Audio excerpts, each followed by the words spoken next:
Hello S ನಮಸ್ಕಾರ. ನಾನು ಶಿವಮೊಗ್ಗ ವಿರೂಪಾಕ್ಷ ಮಾತನಾಡ್ತಾ ಇದ್ದೀನಿ. ನಮ್ಮ ಶಿವಮೊಗ್ಗದ SGP ಸರ್ವಿಸ್ ಸೆಂಟ್ರಿಗೆ ತುಂಬ ಜನ ಬಸ್ ಪಾಸಿಗೆ ಅಂತ ಸ್ಟೂಡೆಂಟ್ಗಳು ಬರ್ತಾ ಇದ್ದೀರಾ. ಆದರೆ 2024-25ನೇ ಸಾಲಿನ ಫಾರಮನ್ನು ಅವ್ರು ಇನ್ನೂ ಬಿಟ್ಟಿಲ್ಲ.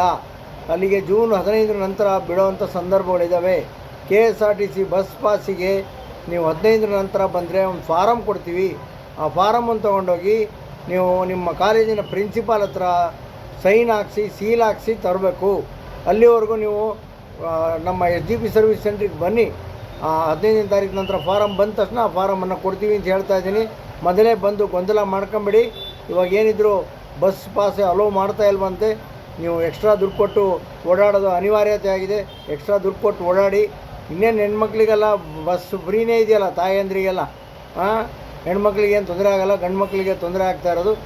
ನಮಸ್ಕಾರಗಳು. ಈ ವಿಡಿಯೋವನ್ನು ಎಲ್ಲರಿಗೂ ಶೇರ್ ಮಾಡಿ, ಲೈಕ್ ಮಾಡಿ. ನನ್ನ ಯೂಟ್ಯೂಬ್ ಚಾನಲ್ ಇದೆ ಶಿವಮೊಗ್ಗ ವಿರೂಪಾಕ್ಷ ಅಂತೇಳಿ, ಸಬ್ಸ್ಕ್ರೈಬ್ ಮಾಡೋದನ್ನು ಮರಿಬೇಡಿ. ಗೊತ್ತಾಯ್ತಾ?